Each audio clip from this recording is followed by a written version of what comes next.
देखो ना कितनी हसीन है। मैंने इसका नाम दिलान रखा है। सच कह रही है? आज जब मैंने जेवदत भाई की बेटी को देखा ना, दिल और बेकरार हो गया। बस अब तो इसकी दुनिया में आने का इंतजार है। रुको, चॉकलेट लग गई है। हाँ। तुम्हारे लिए एक छोटा सा ईद का तोहफा भेजा है। वैसे मेरे दोस्त तोहफे के साथ कार्ड डालना भूल गए।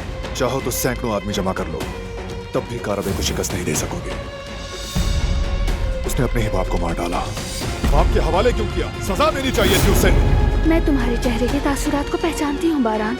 कुछ है जो तुम छुपा रहे हो।